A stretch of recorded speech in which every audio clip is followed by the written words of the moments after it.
یہ اپنے بھائی کو نہیں دیکھتی، یہ کسی رشتے کو نہیں دیکھتی، اولاد کی خاطر سب سے کٹنے مرنے لڑنے کے لیے تیار ہو جاتی ہے۔ ماں کو جب بتایا گیا کہ آپ کا بیٹا آپ سے ملنے کے لیے تیار نہیں ہے، تو وہ ایڑیاں رگڑ رگڑ کر اس کمرے کے باہر فوت ہو گئی۔ فوت ہونے کے بعد اس نے دروازہ کھولا، اور دروازہ کھولنے کے بعد اپنی ماں کے چہرے کو دیکھ کر کہنے لگا، ماں انشاءاللہ جنت میں تمہارے ساتھ ملاقات ہوگی۔ یہ تھا اسلامی شریعت سے پہلے۔ اب اسلام کیا کہتا ہے وہ بھی سن لیجئے۔ اسلام یہ کہتا ہے کہ والد اور والدہ سامنے بیٹھے ہیں، ان کے چہرے کو دیکھتے رہو، جتنی مرتبہ دیکھو گے، چاہے ایک دن میں 500 مرتبہ دیکھو، محبت کے ساتھ اللہ تبارک و تعالی 500 مقبول حج کا ثواب عطا فرمائیں گے۔ اسلام تو یہ نہیں کہتا، بلکہ مجھے یہ فقرہ کہنے دیجئے، ماں باپ سے دور رہ کر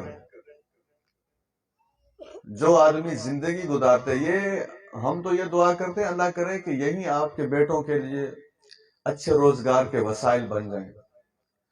کوئی بیٹا دبئی جا رہا ہے، کوئی سعودی عرب جا رہا ہے، کوئی امریکہ جا رہا ہے، کوئی برطانیہ جا رہا ہے۔ میں سمجھتا ہوں اگر کسی ماں باپ کے 2 بیٹے ہیں، ایک وہاں بیٹھ کر دولت کما رہا ہے اور ایک نے ماں اور باپ کی شکل میں ان عظیم رشتوں کو اپنے گھر رکھا ہوا ہے، تو جو دولت یہ ملتان میں یا علی پور شمالی میں اپنے ماں باپ کی موجودگی میں کما رہا ہے، وہ دولت امریکہ میں بیٹھا ہوا شخص کما نہیں سکتا۔ کوشش کیا کریں کہ آپ کی اولاد آپ کے پاس رہے، آپ کی اولاد آپ کی آنکھوں کے سامنے رہے، مادیت اتنی زیادہ دماغ پر سوار نہ ہو جائے کہ رشتے دور دور ہونے لگے۔ اللہ کرے پاکستان میں ایسے حالات ہوں کہ روزگار بھی ملے، یہ بھی باتیں ساتھ ساتھ ہیں اپنی جگہ، لیکن اس وقت تو میں بات کر رہا ہوں صرف رشتوں کے حوالے سے۔ اب اللہ تبارک و تعالیٰ کیا فرماتے ہیں، وہ تو میں نے قرآنی آیت آپ کے سامنے پڑھی، ابھی دوبارہ پڑھوں گا، اس کی تشریح کروں گا، لیکن پہلے ایک اور واقعہ سن لیجئے باپ کے حوالے سے، جو تو ماں کے حوالے سے تھا۔ حضرت عمر فاروق رضی اللہ تعالی عنہ کے دور میں جہادی سفر مسلمانوں نے کرنا تھا، تو حضرت عمر رضی اللہ تعالی عنہ نے جیسے فوج تشکیل دی تو اس میں کئی نوجوان بھی آئے اور وہ چلے گئے جہادی لشکر کے ساتھ جہاد کرنے کے لیے۔ ان میں سے ایک لڑکے کا نام تھا کلاب، وہ بھی نوجوان تھا۔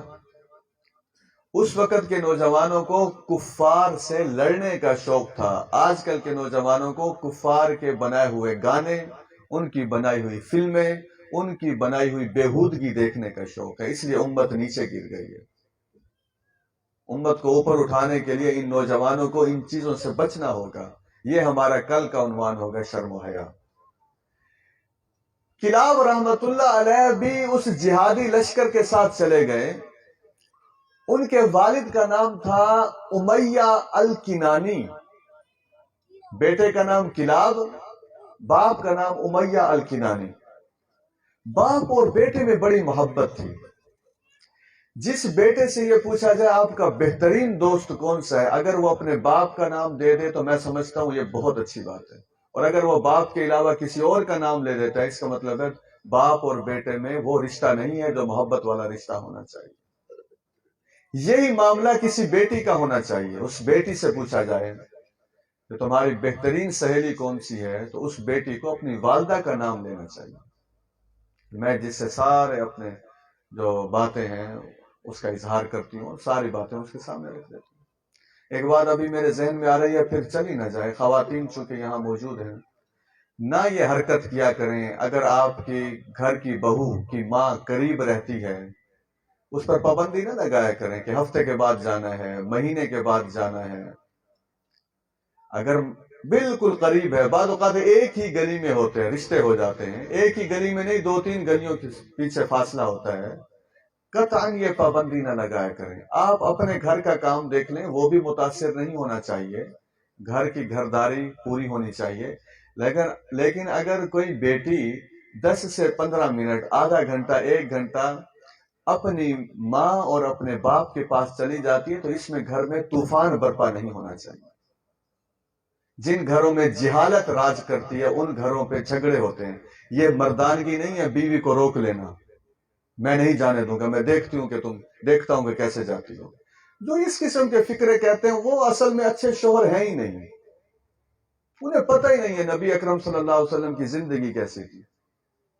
وہ ایسے ہی بس ادھر ادھر سے انہوں نے کچھ سنا، شادیاں ہو گئی، ان کی تعلیم ان کے پاس تھی نہیں، جہالت کے ساتھ ہی ساری زندگی گزاری، جہالت کے ساتھ پھر شوہر بھی بن گئے، جہالت کے ساتھ باپ بھی بن گئے۔ اب ظاہر ہے وہ کیا دیں گے؟ جس کے بعد علم کی دولت نہ ہو وہ کیسے اچھا شوہر ثابت ہو سکتا ہے؟ جس کے پاس علم کی دولت نہ ہو، علم سے مراد علم دین ہے، وہ کیسے اچھی بہو ثابت ہو سکتی ہے؟ جس کے پاس علم کی دولت نہ ہو وہ کیسے اچھا سسر ثابت ہو سکتا ہے؟ جس کے پاس علم کی دولت نہ ہو وہ کیسے اچھی ساس ثابت ہو سکتی؟ نہیں ہو سکتی۔ میں